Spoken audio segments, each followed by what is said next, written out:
Hello students, good morning. Welcome to our channel target with Lallan Sharma.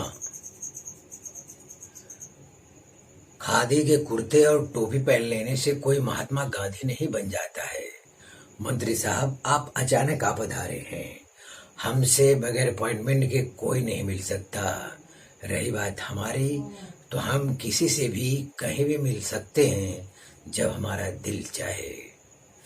हाँ विद्यार्थी, आज हम लोग पढ़ेंगे न्यूमेरिकल वर्क एनर्जी पावर वाले कंसेप्ट पर, जो हम लोग कांस्टेंट फोर्स द्वारा वर्क डन ज्ञात किए थे और वेरिएबल फोर्स द्वारा। तो आज उसी कंसेप्ट पर हम लोग प्रॉब्लम सॉल्व करेंगे और कंसेप्ट में जो भी कुछ कमी रह गई है उसकी सहायता से यहाँ पे दूर हो जाएगा। तो आइए देखते हैं पहला सवाल आज का। A uniform force of 3I cap plus j cap Newton acts on a particle of mass 2 kg. Hence, the particle is displaced from position 2I cap plus k cap meter to position 4I cap plus 3j cap minus k cap meter. The work done by the force on particle is, ये दिया हुआ है। तो हमको जो given है force F equal to हमको मालूम है 3I cap plus J cap, इतना मीटर F हमें मालूम है। अब पोजीशन वेक्टर दिया है, पोजीशन वेक्टर दिया है वेक्टर R1, पहले वाले को मानेंगे 2I cap plus K cap, इतना मीटर ये दिया है। सॉरी, ये न्यूटन है फोर्स। हाँ, इतना टू इतना R2 इक्वल टू, ये दूसरे वाले को मानेंगे R2 इक्वल टू है 4I cap plus 3J cap minus K cap metre, इतना हमारी जानकारी में है। और फोर्स द्वारा किया गया कार्य हमें ज्ञात करना है। तो ऐसे केस में वेक्टर R की जरूरत, वेक्टर R इक्वल टू होता है vector R2 minus vector R1, इसमें से इसको घटाना होता है। तो ये चीज आप ऐसे सीधे घटा के लिख सकते हैं। 4I में से 2I गए, 2I कैप। चलिए, 3J में से J है ही नहीं है, तब भी यही 3J ही आ जाएगा। यहां I cap plus 0J cap मानिए, दिमाग में रखिए, तब भी कोई दिक्कत नहीं। और माइनस K कैप में से ये घटाना है तो माइनस 2K कैप आएगा। ध्यान दें, इस वेक्टर में से इसको घटाना तो इसका केवल साइन बदल जाएगा और अपना अपना टर्म जुड़ जाएगा। जैसे इतने में से इसको घटाना है तो 4 में से 2 गए, 2 आ गया। 3 में से 0J कैप घटाना है तो 3 ही आएगा। इतने से इसको घटाना है तो ऋण दोनों हो गया सेम, तो ये जुड़ जाएगा। अब बस फोर्स ज्ञात करना है, फोर्स वर्क स्केलर, तो vector F dot vector R, यहां पे यही इतना करना है आपको, इतने में आपका काम हो जाएगा। तो वेक्टर F है आपका 3I cap plus K cap, 3I cap plus J cap, इतना न्यूटन, डॉट वेक्टर R आपका है 2I cap plus 3J cap minus 2K cap. बस, अब डॉट गुणन अपने का अपने में किया जाता है, जो रूल है, I का I में, J का J में, K का K में किया जाता है। यस, तो 3I कैप 2I, 3 दूनी 6, ये हो गया। और J कैप का J कैप, 3 1 के 3। यस, और K का गुणांक है ही नहीं, अगर इसमें लिखना भी चाहें तो प्लस 0 K कैप, तो 0 का माइनस 2 से गुणा होगा तो 0 आएगा। तो ये हो गया 6 3 9 जूल। तो ऑप्शन ए इज करेक्ट। तो ये प्रॉब्लम विद्यार्थी सॉल्व हो गया। ये R कैप R1 R2 को यहां आप देख लीजिए, अलग से फिगर में बना रहा हूं, ये इस टाइप केस होता है। से मान लेते हैं ये R1 वेक्टर है, ये क्या है, ये R1 वेक्टर है, ये R2 वेक्टर है, ये है, या यहां A B कर दें। यस, तो यही चीज है, एकदम क्लियर कर लीजिए आप एक बार। अब बार बार हमेशा बाद वाले में से जब R वेक्टर निकालना होगा, बाद वाले वेक्टर में से इनिशियल वेक्टर क्या किया जाएगा, घटाया जाएगा यहाँ पे। अब देखिए ये एक्स एक्सिस वाई एक्सिस एक बार क्लियर कर लीजिए। तो ये यही वेक्टर हमारा क्या हो जाएगा, आर, ए से बी तक जाने में किया गया कार्य। तो डब्ल्यू ए टू बी ज्ञात करना है। अगर इसे वेक्टर रूप में हम लिखते हैं तो O A vector plus A B vector equal to resultant vector क्या, ओ बी। ये चीज है। ओ ए बी वेक्टर कितना है, तो ए बी वेक्टर बरा इक्वल टू हो जाएगा O B vector minus O A vector. अब O B A B vector को क्या मान लिए हैं, R vector. R vector equal to R two vector माने O B minus O A R one vector. तो ये चीज इतना हम लोग नहीं करते हैं, इसके स्थान पे डायरेक्ट हम लोग क्या प्रयोग करते हैं, आर बराबर इतना प्रयोग करते हैं। मतलब वेक्टर ए बी हमको चाहिए, तो vector A B equal to होता है position vector of B minus position vector of A. इसका नियम होता है ओ बी माइनस ओ ए, मतलब ओ बी क्या चीज है, position vector of B minus position vector of A. कहां से आया ये आप यहां पे कंसेप्ट क्लियर कर लीजिए, ये वाली चीज तो हम समझते हैं आपको आ गया होगा। वास्तव में पहले वाला जो R1 है ये वेक्टर क्या है, OA है। R1 है ये वेक्टर OA हो गया, R2 है क्या, ये वेक्टर OB हो गया। तो vector AB equal to OB minus OA, तो उसी को इस लैंग्वेज में शार्ट में लिखा जाता है। तो आप इसे कॉपी कर लीजिए। हाँ विद्यार्थी, दूसरा सवाल देखा जाए। दूसरा सवाल कह रहा है force F on A particle moving in a straight line where is with distance d as shown in figure, the work done on the particle during its displacement of 12 meter is। मतलब ये displacement D वाला graph है x axis पे, और force F L लिखा है, ये force का ग्राफ ऊपर की ओर वाई एक्सिस पे दर्शाया गया फोर्स को, एक्स एक्सिस पे डिस्प्लेसमेंट को। ये यहां से चलकर अब यहां से यहां तक ये फोर्स कांस्टेंट है, फिर यहां से यहां तक वेरिएबल है। तो ये फोर्स द्वारा किया गया टोटल कार्य ये पूछ रहे हैं हमसे, मतलब यहां से यहां तक जाने में। तो इसका आप चाहे तो नामांकन कर दें, ए बी सी हो जाएगा, A B C D E total आप घेर दें। तो इतना कर सकते हैं। अब इसमें वर्क ज्ञात करना है। तो ग्राफ का वर्क वो बताया गया है कि एफ डी वर्क का जो ग्राफ होगा वो वर्क के एफ डी वक्र का जो एरिया होगा वो वर्क के क्या होता है, बराबर होता है। तो वर्क W इक्वल टू होगा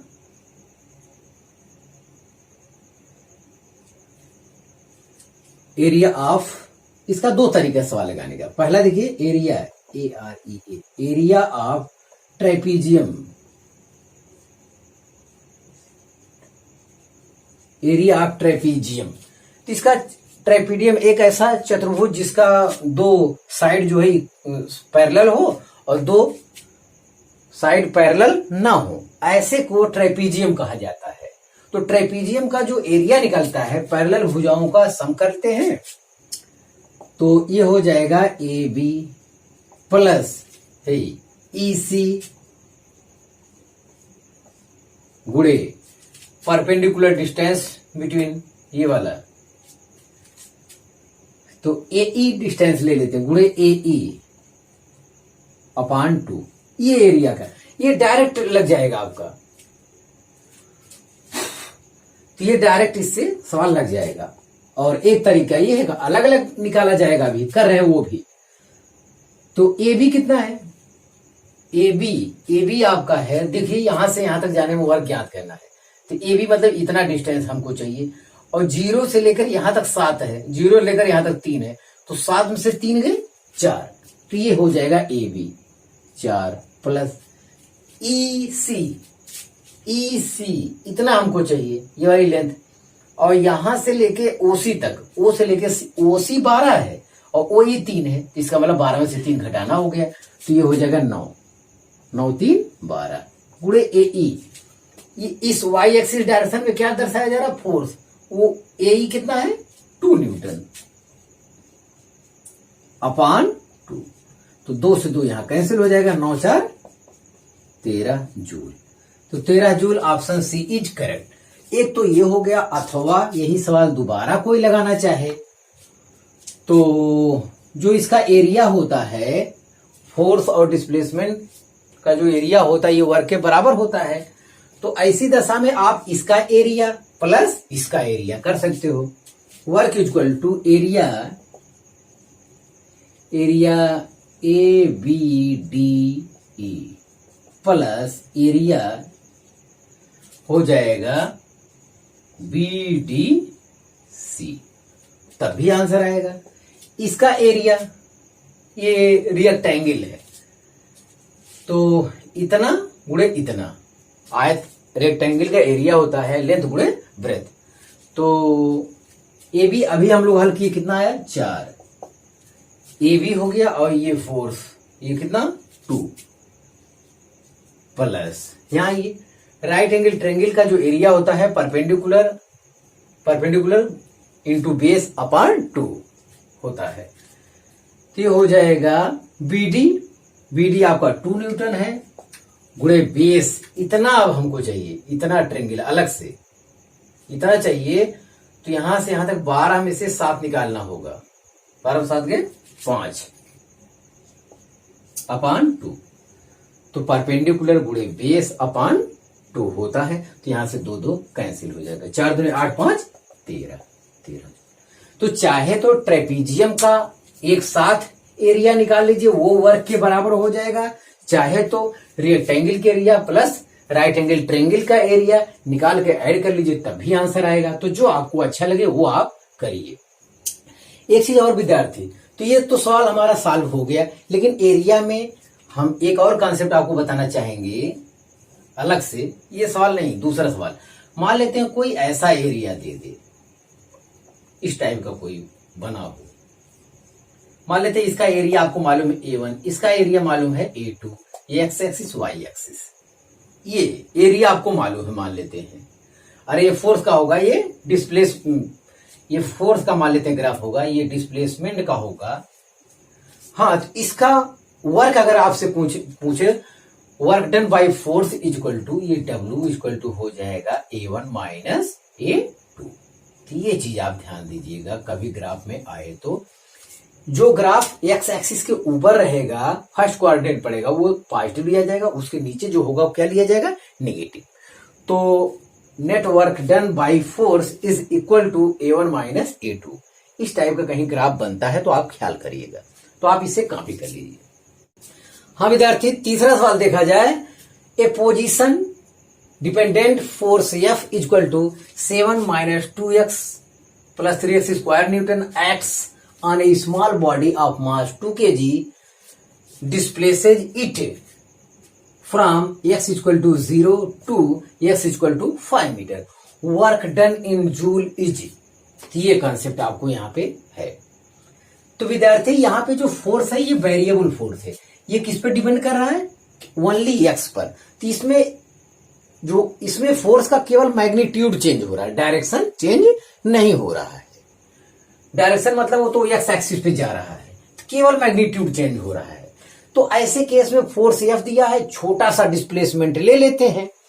तो इसमें जो छोटा कार्य होगा dW equal to vector F dot vector dx, ये हो जाएगा, या F dx का 0 आएगा, F dx का 0 मतलब F dx ही आया, क्योंकि एक्स एक्सिस डायरेक्शन में जा रहा है। तो इतनी बात यहां पे हो गई। और हमें चाहिए टोटल कार्य। टोटल कार्य के लिए विद्यार्थी x equal to 0 to x equal to 5 हम लिमिट लगा देते हैं, हमें हमारा उत्तर मिल जाएगा। तो यही चीज हमें यहां करना है। हाँ, तो टोटल कार्य के लिए 0 से 5 आप लिमिट लगा दीजिए, यहां लिख दीजिए क्या, dw, एक छोटा सा कार्य निकाल कर। तो ये छोटा कार्य ये dx अपनी तरफ से आपको लगाना होगा, बस खत्म। बहुत अच्छा सवाल है। तो फोर्स यहाँ वेरिएबल है, एक्स पर डिपेंड कर रहा है, मतलब एक्स की वैल्यू रखेंगे तो फोर्स बदलता जाएगा। 0 पर कुछ फोर्स, 5 पर कुछ फोर्स, यहां से यहां तक वेरिएबल फोर्स है, मैग्नीट्यूड केवल चेंज हो रहा है। तो एक छोटा सा डिस्प्लेसमेंट लगा के लिमिट चढ़ा देते हैं तो टोटल वर्क आ जाएगा। ये चीज यहाँ पे ध्यान देना है। तो अब आप देखिए 0 से 5 इसके स्थान पे एफ डी एक्स हो गया। चलिए फिर 0 से 5 मीटर, 0 से 5 मीटर, यस। एफ का मान दिया है 7 minus 2x plus 3x square into D x. छोटा सा डिस्प्लेसमेंट लेके छोटा कार्य किया, फिर लिमिट लगा के पूरा वर्क कर दिया हमने। हाँ, यहां देखा जाए इंटीग्रेशन, 7 का इंटीग्रेशन हो जाएगा विद्यार्थी 7 गुणे 1 है, 1 7x हो जाएगा। ये हो जाएगा 7x माइनस 2x का इंटीग्रेशन हो जाएगा x square upon 2 plus 3x cube अपान 3। 0 से 5 ये लिमिट, 3 से 3, 2 से 2 यहां कैंसिल हो गया। 7 बाहर करेंगे तो इंटीग्रेशन 1 dx आएगा, तो 7 तो रहेगा, 1 dx, 1 का इंटीग्रेशन x होता है। सब बताया गया, वहां पे आपको वीडियो देखना पड़ेगा। तो yes, upper limit minus lower limit. Upper limit रखिए आप 7 गुणे 5 माइनस 5 वर्ग 25 mine plus 5 25 25 125। Upper limit minus lower limit क्या है? 0 है। तो 7 5 35, 35 प्लस 35 में से 25 गए 10, 125 10 135 जूल, 135 जूल। तो 135 joule, option C is correct. तो इतना है। एक ये प्रॉब्लम सॉल्व हो गया। इसके साथ एक कंसेप्ट और विद्यार्थी हम बताना चाहेंगे, आपको नोट में लिख लेना चाहिए कि मान लेते हैं कोई ब्लॉक है, ये 5 केजी का है, ये 10 मीटर विस्थापित होके 10 मीटर डिस्प्लेसमेंट होके यहां पहुंचा है। डी बराबर कितना? 10 मीटर, ऐसा है। और इसमें जो फोर्स लग रहा है, इसको ले जाने वाला फोर्स, यह 50 न्यूटन है। इतना है। इसमें मान लेते हैं इसके द्वारा किया गया कार्य कैपिटल W है। अब यही अगर मास, यहां पे मेरा मतलब यहां मास आया था, एक कंसेप्ट ये और है, जानकारी होना चाहिए। मान लेते हैं कि मास में 10 केजी कर दूं, फिर यही डिस्प्लेसमेंट हो जाए, यही डिस्प्लेसमेंट फिर D इक्वल टू क्या हो जाए? 10 मीटर हो जाए। केवल मास बदल जाए और फोर्स भी कितना है? 50 न्यूटन। वही सब कुछ सेम है, केवल मास चेंज हो जाए। तो ऐसी दशा में दूसरे का वर्क W2, अगर ये W1 बराबर W है तो W2 बराबर भी क्या होगा? W होगा। ये कंसेप्ट बताना है। तो समान डिस्प्लेसमेंट के लिए इक्वल फोर्स द्वारा जो वर्क होता है वो भी क्या होता है? समान होता है। वो मास पर डिपेंड नहीं करता। यहां देखिए 5, यहां 2 किलोग्राम, अगर यहां 4 किलोग्राम कर देते तो भी हमारे आंसर में कोई परिवर्तन होने वाला नहीं है। यहां 5 किलोग्राम कर देते तब भी। ट्रेन चल रही है, उसका डिस्प्लेसमेंट, ट्रेन चल रही है, 5 आदमी ज्यादा चढ़ गए तो क्या ट्रेन द्वारा वर्क दूसरा हो जाएगा? नहीं, वर्क दूसरा नहीं होगा। द्रव्यमान बढ़ जाने से वर्क नहीं होगा। हाँ, हो सकता है टाइम वगैरह का फर्क पड़े, तो ये टाइम पे वर्क यहां डिपेंड नहीं करता है। ये चीज आपको ध्यान देना है। हाँ विद्यार्थी, क्वेश्चन 4 देखा जाए। क्वेश्चन 4 में है एक ब्लॉक रखा है इंक्लाइन प्लेन पर। ये इंक्लाइन प्लेन ये स्मूथ है, जो AB है ये क्या है? स्मूथ है, चिकना है। तो यहाँ पे यह मास का ब्लॉक रखा हुआ है, A से B तक ये आता है फिसल कर। AB equal to delta X, ये पूरी लंबाई AB डेल्टा एक्स दिया है, ये हाइट H दिया है। और ये वर्क पूछ रहा है नॉर्मल फोर्स द्वारा किया गया कार्य A से B के लिए, और ग्रेविटेशनल फोर्स द्वारा किया गया कार्य आपसे पूछ रहा है।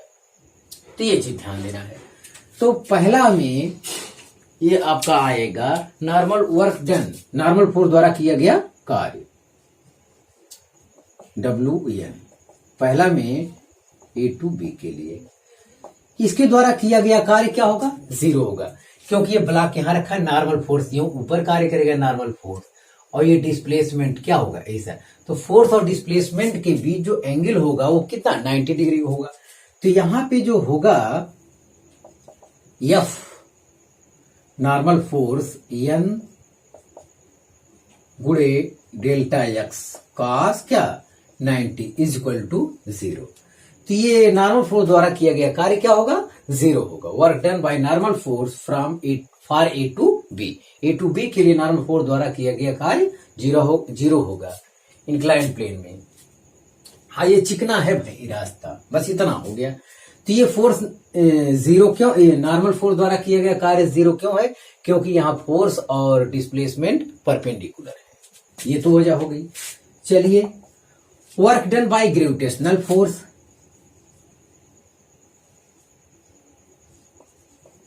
Work done by gravitational force. तो ग्रेविटेशनल फोर्स जो है, ग्रेविटेशनल फोर्स mg, ये कार्य करता है नीचे की ओर। और ये अगर ये एंगल थीटा है तो ये वाली एंगल कितनी होगी? ये 90 माइनस थीटा होगा, ये 90 माइनस थीटा होगा। यही इतना ध्यान देना था। तो ये हो जाएगा एफ जी गुणे डेल्टा एक्स, ये हो गया। और कास कितना? कास 90। अगर ये एंगल थीटा है तो आपको ये ध्यान देना पड़ेगा, अगर ये एंगल थीटा है तो ये वाला कितना है? अरे भाई फोर्स और डिस्प्लेसमेंट के बीच का जो एंगल होगा वही तो लेंगे, स्मॉल वाला एंगल जो रहेगा वही तो आपको लेना है। तो डिस्प्लेस फोर्स इस डायरेक्शन में, जैसे फोर्स एम जी नीचे की ओर, और ये वाला रास्ता ये एंगल हो जाएगा 90 माइनस थीटा, ये डेल्टा एक्स डिस्प्लेसमेंट वाला, इनके बीच का एंगल हम लोग लेंगे तो 90 माइनस थीटा होगी बस। तो एफ जी इक्वल टू ये हो जाएगा एम जी गुणे डेल्टा एक्स, और ये काश 90 माइनस theta equal to sine theta. तो प्रॉब्लम सॉल्व हो गया, बस इतना ही है। हाँ, हो सकता है ऑप्शन वगैरह हो तो साइन थीटा की वैल्यू रख दीजिए, perpendicular upon hypotenuse sine theta की वैल्यू रख देंगे तो हो सकता है कुछ दूसरा आ जाए। जैसी जरूरत रहेगी उसी हिसाब से हम कार्य करेंगे। Perpendicular H upon hypotenuse delta X, तो इससे ये कट जाएगा, तो आ जाएगा क्या? M G H. तो ए से बी तक ले जाने में किया गया कार्य ये एम जी एच के इक्वल होगा। ये भी ऑप्शन सही है। तो जैसे रहेगा वैसे हम लोग वहां टिक लगाएंगे। तो ये एंगल को आप विशेष ध्यान देंगे। नॉर्मल फोर्स द्वारा किया गया कार्य शून्य क्यों है? ग्रेविटेशनल फोर्स द्वारा कार्य एम जी एच आया। हाँ विद्यार्थी, पांचवा सवाल देखा जाए। पांचवा सवाल कह रहा है फोर्स एफ इक्वल टू दिया है 3x I cap plus 4j cap. Unit नहीं दिया है तो यूनिट ही लिख देंगे वहां पे। इतना फोर्स लग रहा है, पॉइंट ए इक्वल टू दिया है 2 3 मतलब ये होता है 2i cap plus 3j cap हो जाएगा। इतने से इतने तक हमें डिस्प्लेस करना है इस फोर्स द्वारा, और ये हो जाएगा 4i cap plus 7j cap. जब 2 दिया है तो i j है, तीसरा वाला नहीं दिया है तो k वाला पोर्शन नहीं दिया है, इतना है। और a से b तक ले जाने में वेरिएबल फोर्स द्वारा किया गया कार्य हमसे पूछ रहा है। तो ध्यान दें, यहाँ पे फोर्स का मान x पर डिपेंड कर रहा है, ये वेरिएबल फोर्स हो गया। x का मान बदलने पर फोर्स क्या हो जाएगा? बदल जाएगा। एक तो ये जानकारी है, और आई जे के टर्म दिया है तो यहां पर फोर्स का मैग्नीट्यूड और डायरेक्शन दोनों चेंज हो रहा है। अगर जब दोनों चेंज होने लगे तो ऐसी दशा में फोर्स एफ इक्वल टू होता है, इसी दशा में डब्ल्यू ए टू बी हो जाएगा vector F dot vector dx, कुछ भी लिख लेंगे इस टाइप से। यस, हाँ, और लिमिट जो है यहाँ पे 2 3 से कहां तक जाएगा? 8। यहां जैसे लिखेंगे 2, 3, तो यहां क्या लिखेंगे? 4, 7। तो ऐसे में आप परेशान हो जाएंगे। ये लिमिट अभी थोड़ा देर के लिए रुक जाएगी, आप 1 मिनट। तो ये सही है, इस समय किया गया जो सही है। अब यहाँ x वाली वैल्यू जितने टर्म में है उतने वाले टर्म में dx वाली वैल्यू भी आपको क्या करना पड़ेगा? लिखना पड़ेगा। यस, और उसके बाद हम लिमिट लगा देंगे। तो देखिए फोर्स ये क्या है, तो फोर्स एफ इक्वल टू हम लोग लिखेंगे यही 3x I cap plus 4j cap. तो x और y में है, और इसका जो डॉट गुणन लेंगे हम लोग डिस्प्लेसमेंट का, वो dx आई कैप और dy j कैप। बस प्रॉब्लम सॉल्व हो गया। यहां पर इतना आप ये काम करिए। जब फोर्स का मैग्नीट्यूड और डायरेक्शन दोनों चेंज हो रहा हो, तो आप आई जे के टर्म में प्रॉब्लम हो तो इधर भी डिस्प्लेसमेंट वाला पोर्शन आई जे के टर्म में लिखा कीजिए। तो यहाँ केवल आई और जी है, तो हम भी डीएक्स के स्थान पे क्या लिख रहे हैं, यहां एस के स्थान पे DX I cap plus D Y Z cap D Y J cap plus D Z K cap, अगर जरूरत होता तो इसमें के वाला पोर्शन होता तब। तो चलिए यहां देखते हैं। अब जो डॉट गुणन होता आई का आई में होता है, जी का जी में होता है, के का के में होता है। चलिए यहां गुणा करते हैं डीएक्स, तो ये हो गया 3x dx। ये अब यहां इंटीग्रेशन लगाइए x। चलिए फिर इसको अलग कर लीजिए y वाले को, इतना गुणे इतना, तो 4dy अलग कर लिए। अब यहां लिमिट लगाने के लिए आपको ये चालाकी करनी होगी। तो यहां पे x 2 है, यहां पे x 4 है, 2 से कहां हुआ 4, तो यहां पे ये x वाला है, तो यहां 2 to 4 ये लिमिट लगा दीजिए। ये y वाला टर्म है, 3 से 7 पे गया, तो यहां लिमिट लगा दीजिए क्या 3 to 7। बस प्रॉब्लम सॉल्व हो गया। अब यहां केवल इंटीग्रेशन रह गया, वैल्यू रखेंगे, हमारा आंसर मिल जाएगा। तो यहाँ पे मैग्नीट्यूड और डायरेक्शन जब दोनों चेंज हो तो ऐसी दशा में एफ के स्थान पर आई जे के टर्म में जो होता है वो रखिए, और एस के स्थान पर भी जो आई जे के टर्म में होता है डी एक्स आई cap D Y J cap, तो इसके स्थान पे आपको ये भी बताया शॉर्टकट में ये 2 लाइन न लिखिए, तब भी हमारा काम ऐसे केस में चल जाएगा।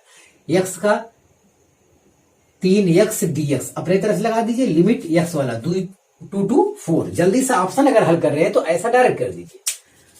हाँ, तो यहां पे जब आई जे के वाला प्रॉब्लम रहे और x रहे तो दोनों वेरिएबल है, मैग्नीट्यूड और डायरेक्शन दोनों। तो आई 3x dx और x वाले का लिमिट 2 to 4 कर दीजिए। फिर j वाला देखिए फोर्स, ये 4 है तो 4 dy और y का लिमिट 3 to 7। डायरेक्ट ये आप जल्दी से कर सकते हैं। अब यहां विद्यार्थी केवल इंटीग्रेशन रह गया हमारा, बस 3 कांस्टेंट है, इसे बाहर ले लेंगे। x का इंटीग्रेशन x स्क्वायर अपॉन 2 हो गया, इसका इंटीग्रेशन हो गया, इसका लिमिट है 2 to 4 प्लस यहां आइए 4 बाहर लेंगे, 1 dy का y हो जाएगा, तो 4y आएगा resultant 3 to 7। Upper limit minus lower limit हम लोग रखेंगे, तो चलिए ठीक है 3/2 अपर लिमिट, x का स्थान 4 रखें, 4 पर 16 माइनस लोअर लिमिट, x का स्थान क्या रखेंगे 2, 2 वर्ग 4। तो इसका वाला सॉल्व हो गया। अब वही काम इसके लिए, अपर लिमिट माइनस लोअर, 4 गुणे 7 माइनस 4 गुणे 3, यही सॉल्व कर लेना है आंसर के लिए। तो 2 8 16, 8 3 24, 24 माइनस 2 दूनी 4, 3 दूनी 6, 24 में से 6 यहां घटाना है, और यहां 7 चौक 28 माइनस 4 3 12 12, ये घटाना। 24 में 6, 14 में 6 गए 8, 18 है हमें लगता है ये 18। यस 18, तो यहां आएगा 12 गए 6, 16 आएगा, ये आएगा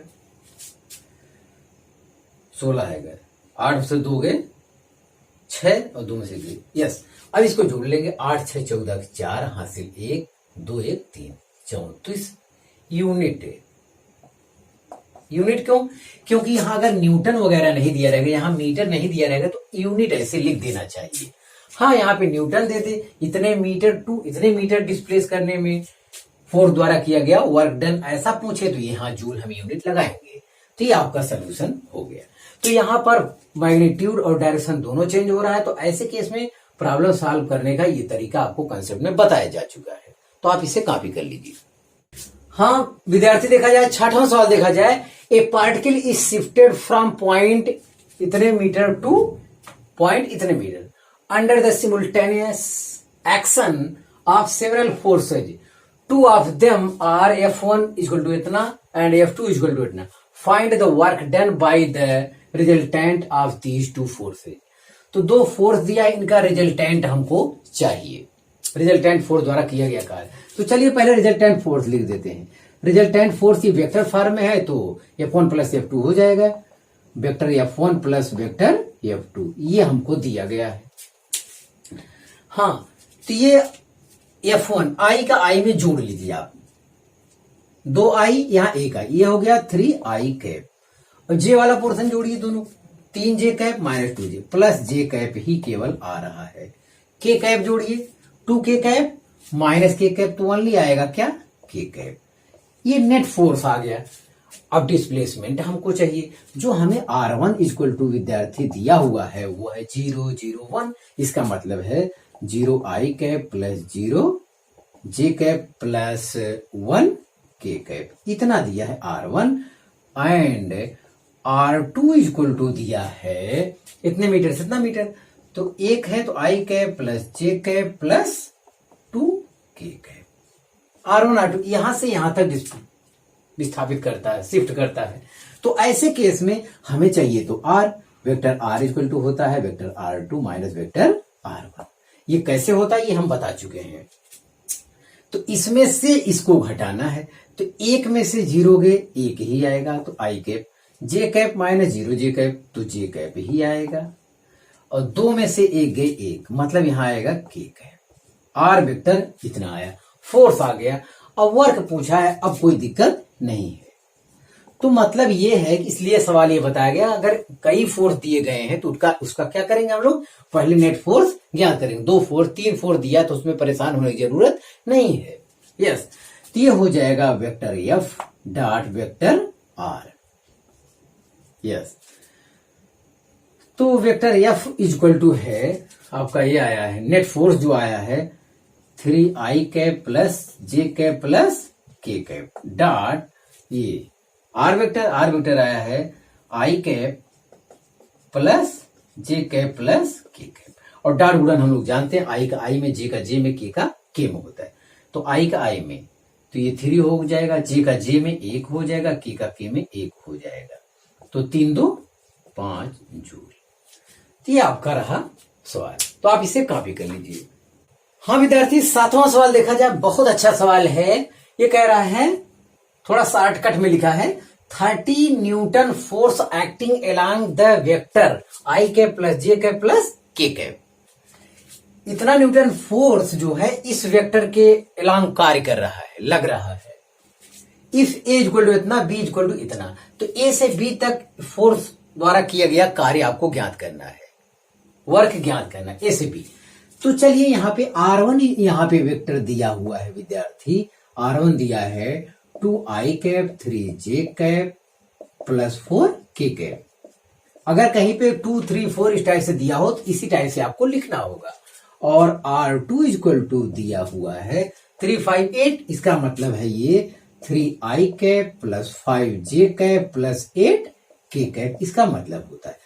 और आर वेक्टर के लिए R2 वेक्टर माइनस क्या करना होता है, R1 वेक्टर। तो बाद वाले वेक्टर में से पहले वाले वेक्टर घटा, तो इसमें से इसको घटाना है तो जमानी घटा, 3 में से 2 गए 1, तो चलिए आई कैप आया, 5 में से 3 गए 2, 2 जे कैप आया, 8 में से 4 गए 4 प्लस 4 के कैप आया। हम तो वेक्टर आर का व्यवस्था कर लिए। अब बचता है फोर्स विद्यार्थी, फोर्स वेक्टर एफ, ये 30 न्यूटन दिया है, 30 न्यूटन फोर्स, और ये किसके अलोंग कार्य करता है, 30 न्यूटन। ये मैग्नीट्यूड हो गया। डायरेक्शन के लिए हमें क्या जरूरत पड़ेगा, यूनिट वेक्टर की। अब ये वेक्टर राशि में हो गया, अब ये वेक्टर राशि में हो गया, 30 न्यूटन लिखा तो वो फोर्स एफ हो गया। अगर वेक्टर में करना 30 न्यूटन, उसके बाद क्या, यूनिट वेक्टर लगाना होगा। ये बहुत गजब का सवाल है, इतना न्यूटन फोर्स इस वेक्टर के अलोंग कार्य कर रहा है। तो 30 गुणे इस वेक्टर का यूनिट वेक्टर होता है I cap plus J cap plus K cap. Vector A अपान माड वेक्टर ए, तो ये माड वेक्टर ए कितना हो जाएगा, इसका माड कितना हो जाएगा।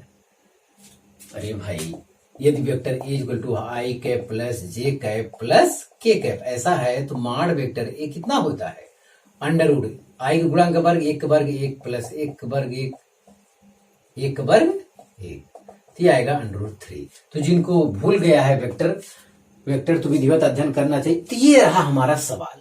अब हमारा ये फोर्स आया, तो ये सवाल इसलिए बताया गया क्योंकि 30 न्यूटन का फोर्स जो है वो इस वेक्टर के अलोंग वर्क कर रहा है। तो ये तो 30 अगर आप वेक्टर में इसे लिखना चाहे थे 30 किसी मैग्नीट्यूड में अगर यूनिट वेक्टर लगाते तो वेक्टर फॉर्म हो जाए, तो यूनिट वेक्टर हो गया। और तो इस वेक्टर का यूनिट वेक्टर कितना होता है, ये होता है। तो अब ये हमारा फोर्स वाला काम कंप्लीट हो गया। अब हमें क्या करना है, वर्क ज्ञात करना है। वर्क ए टू बी ज्ञात करना है, तो ये बड़ा आसान है। Vector F dot vector R, vector F है 30/√3, ये है I cap plus J cap plus K cap, I cap plus J cap plus K cap dot R vector. और आर वेक्टर आपका आया घटाने पर I cap plus 2 J cap plus 4 K cap, ये हो गया। तो चलिए कांस्टेंट वैल्यू बाहर ही लेते हैं, 30/√3 आराम करने देते हैं, अंदर गुणा करिए। आई का आई में डॉट 1 आएगा, चलिए जे का जे में 2 1 के 2 आएगा, के का के में डॉट 4 आएगा, यही इतना है। 4 2 6 1 7, तो ये आ रहा है 7 गुणे 30/√3। तो √3 से ऊपर नीचे गुणा कर दो, √3 से ऊपर नीचे गुणा कर दो, तो √3 गुणे √3 3 हो जाएगा, ये 10 हो जाएगा, 3 10 में 30, 10 7 70, तो ये आएगा 70 जूल। बहुत ही अच्छा सवाल था। तो इस कॉन्सेप्ट को विशेष ध्यान दें। अगर इतने न्यूटन का फोर्स कर रहा है तो मैग्नीट्यूड हो गया, इस वेक्टर के अलांग कार्य कर रहा है, तो इस न्यूटन वाले फोर्स को वेक्टर में बदलने के लिए हमें यूनिट वेक्टर की जरूरत पड़ेगी, और जिस वेक्टर के अलांग ये फोर्स वर्क कर रहा है उसका यूनिट वेक्टर आपको यहां पे लिखना पड़ेगा। इसीलिए ये प्रॉब्लम हम आपको बताए हैं, तो आप इसे कॉपी कर लीजिए। हाँ विद्यार्थी, आज बस इतना ही। आप मेहनत से पढ़ाई करते रहें। All the very best.